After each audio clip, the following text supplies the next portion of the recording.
First, I wanted to thank you for joining us. I see Taslim just jumped in as well, and therefore give you a little bit of update on my live setup. As you can see, I've moved from the webcam to the camcam, to the Canon 80D, and I'm not sure on your side how it looks. Does it look any good?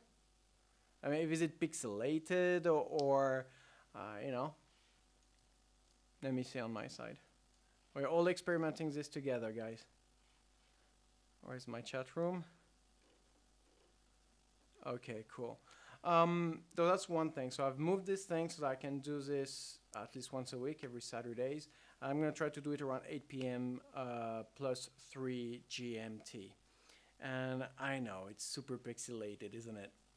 Well, I have a friend who said that, you know, if I get too good of a video quality, you guys might see my wrinkles. But you know, I like my wrinkles, so I don't mind, and I know you don't either. So that's one thing. Secondly, I'll try to improve it every week. I'll try to get that video a little bit better and the sound a little bit crisper, because I know you'll like it.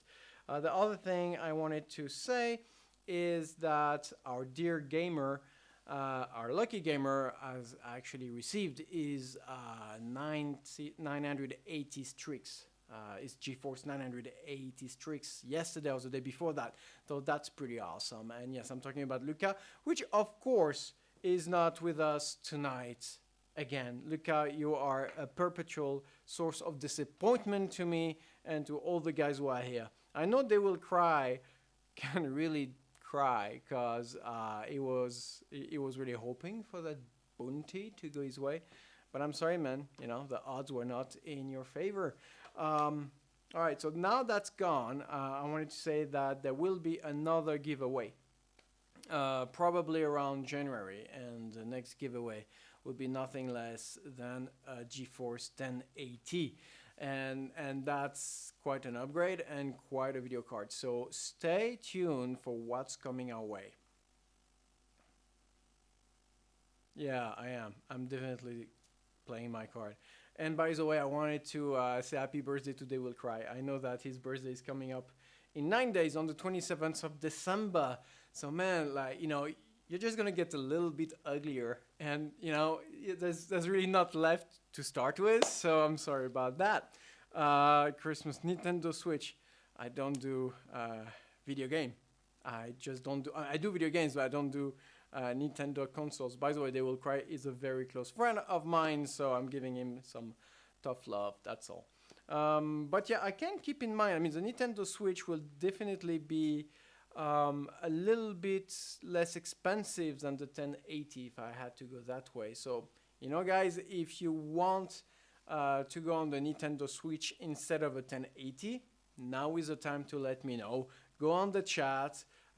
Go on the forum or the Facebook page, on Twitter, wherever you can find me, and let me know. And I can definitely switch from a video card to a PlayStation, Nintendo Switch, and what have you. Remember that we're not many people playing on this thing, right?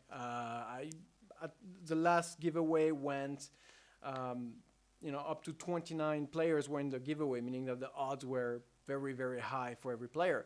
So, you know, it's really a good opportunity to try and get lucky, because it might very well be the case. Okay, so I'm gonna move ahead onto something else, and something that really surprised me and pissed me off a little bit. First, I'm gonna go for Nvidia new Titan V or Volt, and it's $3,000 video card. $3,000. This is obscene. This is crazy. Anyway, before doing that, let me put the specs on the screen and give you a little bit of context. Nvidia, a couple of weeks ago, released its first Volt architecture, or so-called Volt GPU mainstream video card. And when you say mainstream, at a $3,000 piece, it's really, it should give you the hint. There's something wrong there. And let me put on the, let me put on the, there you go, the specs. There you go. So you see what I see now. And you can see that, of course, if you are going to compare it to a 1080 Ti, it is a monster. And the first thing I'd like to point out is this, the transistor count. For example, to give you an idea, the 1080 Ti comes with approximately 12 billion transistors. This one comes with almost double the amount, so 21.1.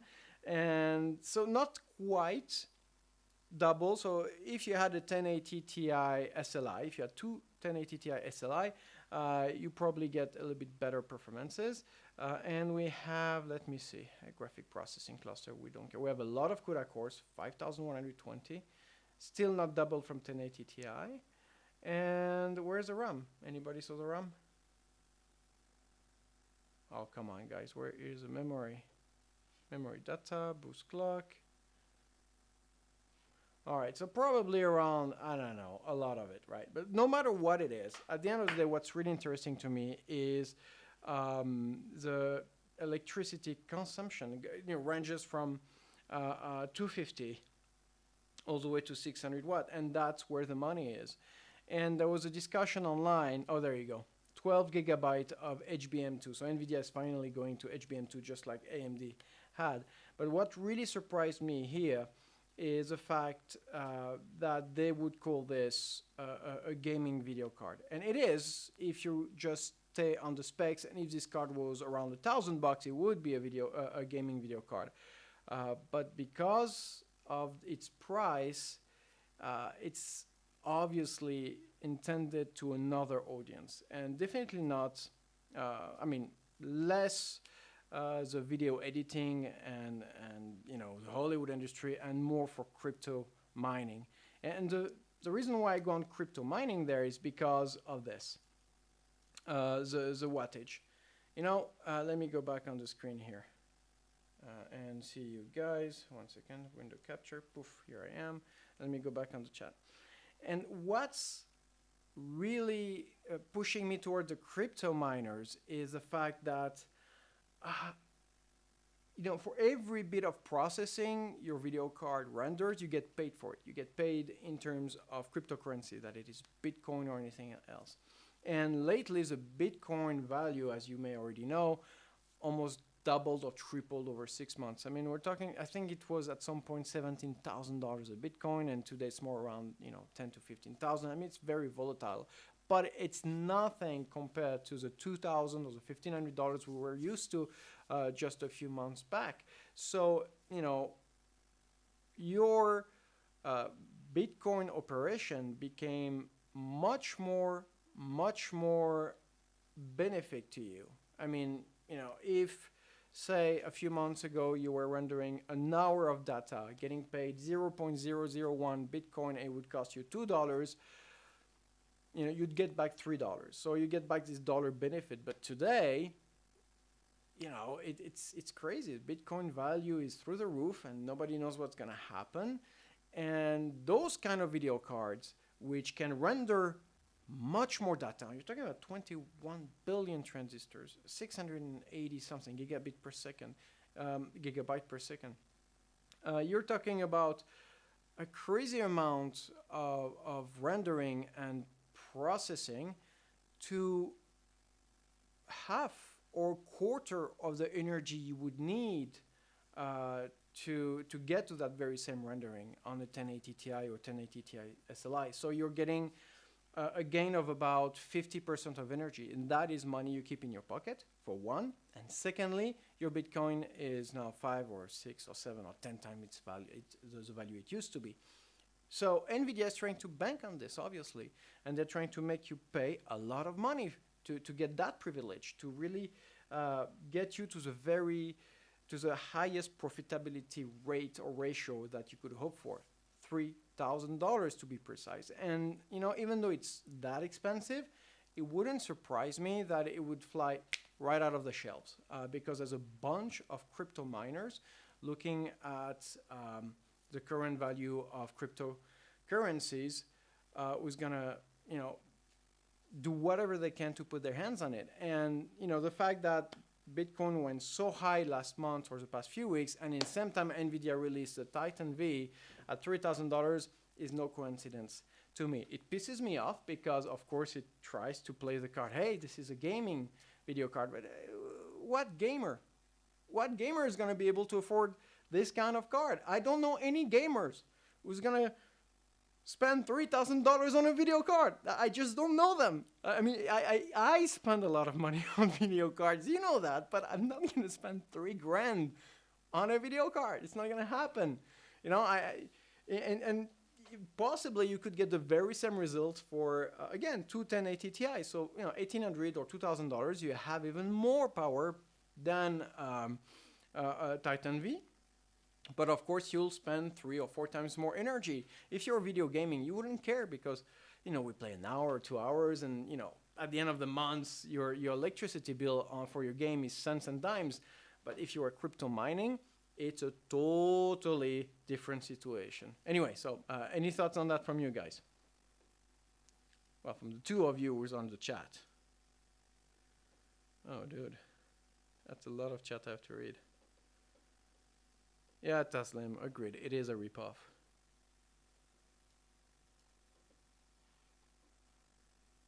No, I don't think... Is it 22 gigabyte? No, it was 12 gigabyte. You're correct. 12 gigabyte of HBM2. Again, I don't think this is worth it. All right, so that's one topic we can go back to later on. For the new guy who just came online, again, Titan V, not sure. It's not for us. Anyway, it's not for the tech gamer or anything like that, so I would just jump and wait a couple of years to get something similar to a cheaper price. Now, I'd like to move to another topic who's really caught my attention, and I think it should have taken your attention as well, is the FCC ruling. So, FCC is the body which governs telecommunication in America.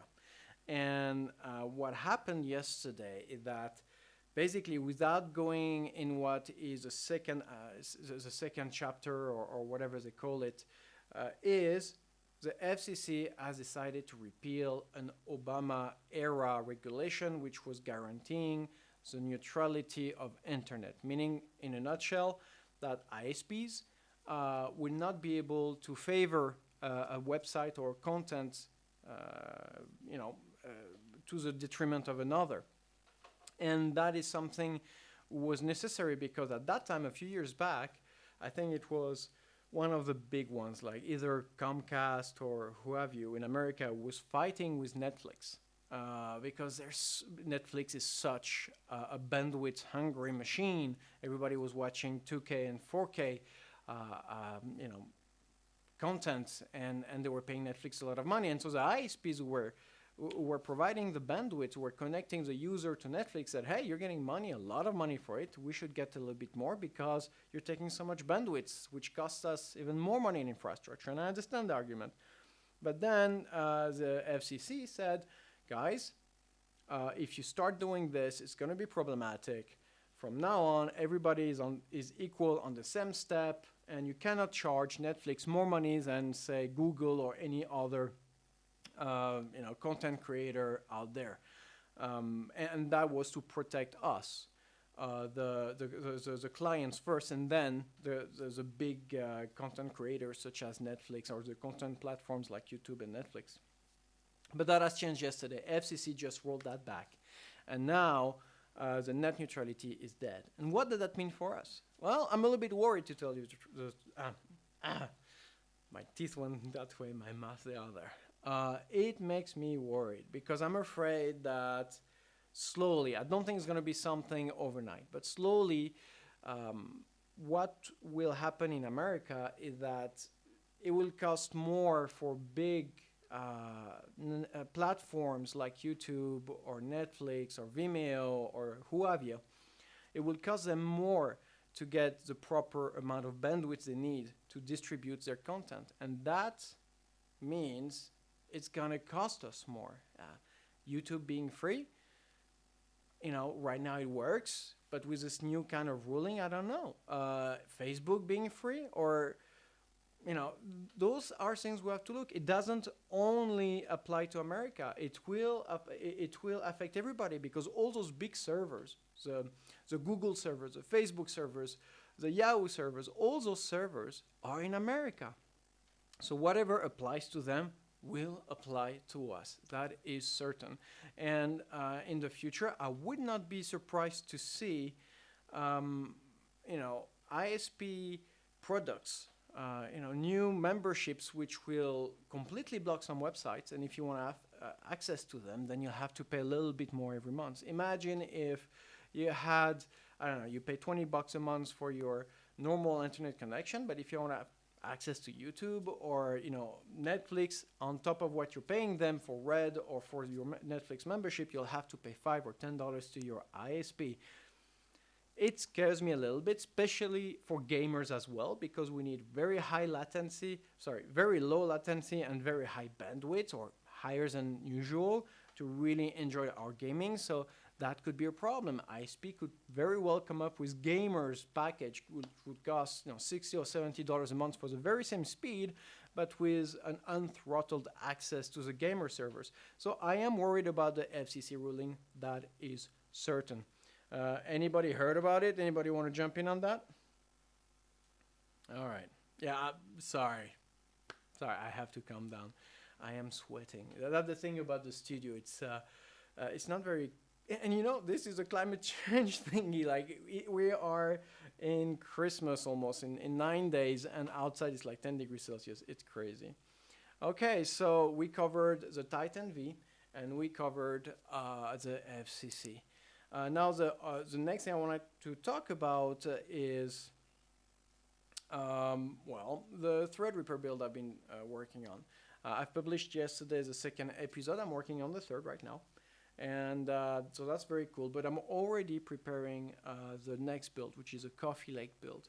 And again, if there is any case you'd want me to feature in there, and if it's possible for me, then let me know. I'm looking for an ATX casing. If there's anything, any brand or any build or any color you think would look best, please go ahead and let me know, and I'll try to make sure that it is there. Need to move out of the USA and bring it into Europe servers.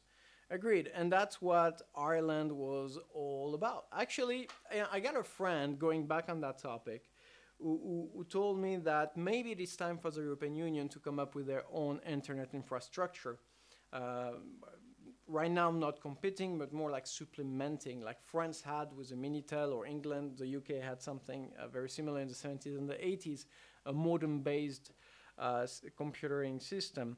And maybe it is time for us in Europe to come up with our own solutions, because we don't have the same infrastructure problem that America has. We have a lot of population density. We're tightly packed together. So when you put a mile of fiber optic, you reach so many more people than, say, if you did it in Canada or in America. So and if the servers were all in the EU, who knows? Maybe it would work nice. I mean, technically, it's an interesting idea, and going on net neutrality, I think that would be super super fun, because we wouldn't be the victim of whatever is going on over the Atlantic or where have you. We could be, I think being energy independent is very important, but being internet independent would be great, would be awesome. I think that would be nobody talks about it, but that would be a great next step. And imagine what we could do with this. Imagine if we could have not 1 gigabit, but 10, 100 gigabit, because we have such a high density metropoles which are connected directly one to the other. It makes me dream at night. And not only this, I assure you I have a lot of dreams at night about a lot of things. But that's interesting. Oh wow, 6 watching. We have 6 people who have absolutely no life and join us in the chat. Who's this? 6 of you. So I know we have Taslim and They Will Cry. Who else is here tonight? Taslim, you are disappointing me from the bottom of my heart. Go, let us be. Give up on us. All right. So those are the topics. I think I covered them all. Right. Last topic. Star Wars. Star Wars is upon us, and it just released this week, and it's The Last Jedi. And, I'm a big Star Wars fan, and as you can tell, I'm always with some kind of Star Wars t-shirt on me, or most of the time, and I'm super psyched about it. And sadly, I don't have much time to go to the cinema, but I definitely am looking forward to some free time this week. And I'm dying to. Did anybody watch it there? Did you guys watch it? Did anybody go have? Did anybody have the time to go watch it? I have to pronounce every single of my words. Let me see who's on the chat.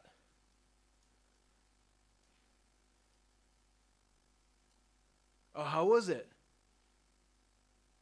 Yeah, it was BB-8. But how was it? Is it any good? Was it what you expected? They will cry.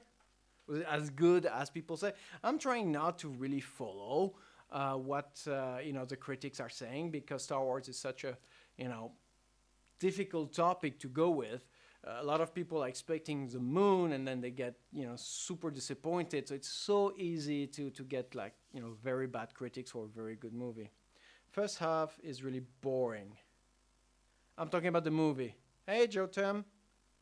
I have no idea. John Tim. I think it's the first time I see you on the chat. I'm talking about the movie. All right, so don't give us anything more. They will cry. I guess the second half really wowed you. Where did you watch it? Were you like in Istanbul or something like this? They will cry is answering. Just let me say this. I did order Battlefront 2, the game, and for some reason it never properly run on my computer. But here's the funny part: I tried to run it on a Mac, on a MacBook Pro, and of course you'd say, "Oh, but there is no such thing as Battle 2 for Mac." Well, yes, but there is GeForce Now, and that is something people don't talk about enough. It's awesome. It's a streaming game thing. If you have like a super low latency and very high bandwidth, you know, internet connection, which again is in danger because of yesterday FCC ruling, then this is something you could really take full advantage of. I was in Canada a few weeks back and I had nothing else but my Mac, and I wanted to play a few video games such as Fallout 4 or Destiny 2 and Battle 2 and Battlefront 2, and I didn't want to install Windows on my Mac. So what I did is I just went to GeForce Now, and right now it's beta, so it's free, and it scanned my Steam account or whatever was on my computer, and realized that, or my Origin account, my Steam account, and even I think Blizzard account and all that stuff, and it actually gave me access to those games through a window it opened, like I think TeamViewer or something very similar to TeamViewer, but really, really good quality and very high definition. And it allowed me to play all those games directly from my Mac without Windows. And that blew my mind. And I don't understand why nobody's talking about it, because I think it's really, really cool. It's one of the very best thing I think the gaming industry has got since since Windows 95. And I'll give you a little bit of how old I really am. All right, so I think that I covered probably all of the topics. Again, if you have anything you want to bring out, if you have some questions, I can give you some answers, or at least try. So if you have like some technicalities you want to discuss, or things about the show, or things about the channel, I'm ready to answer. Oh, one last thing, which surprised me yesterday. You know that I have, for some of you might know, I am also available on the Amazon Prime thing, so Video Direct. And when I logged in my account yesterday, they had a landing page option, meaning that just like YouTube or Dailymotion, there is now a channel page, which never was there for Amazon Prime Direct. And so I activated it, I put it on, and I think that was pretty awesome. And I put it on my Twitter, I put it on my Facebook, and that means that potentially those guys are bringing up their games. They don't have a subscription-based system yet. Like, you cannot subscribe to a channel, or you cannot like or dislike the content, but they're getting there. I think that they're doing like baby steps to actually get where they should be to properly compete with everybody else. But Hey, they didn't even publicize it. I just saw this option. Nobody's talking about it again on the web, only here in Laurent's Choice, in Laurent's Just Tube. It's amazing, amazing content. All right, 27 minutes and 7 seconds. We had a maximum of, well, 5 or 6 people online, which is pretty good for me. Since there's no giveaways today, I'm even surprised that you guys came and spent time with me. I'm really touched. I really like that. I'm going to fly out very soon out of here as well. So if you don't see me for a few sessions of that, that's normal. Next week I would be here. If you have some things you want me to cover, some topics you want me to open on next Saturday show or emission, let me know. I'll put it in my little calendrier. I'll make some research on it and I will try to cover it. And that's that for me. So guys, any questions you want to ask before I end this broadcast? I'm going to give it 20 seconds. I'm going to look at my stats in the same time.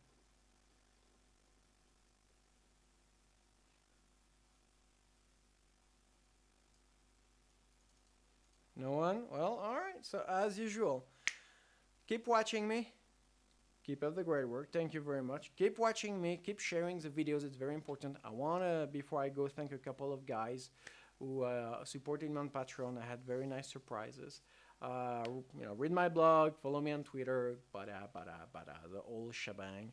Love you all. And I'm going to try to find out how to end this broadcast without making a complete fool of myself. There you go. Are you ready for that, guys? Are you ready for the end of that broadcast? It's the end.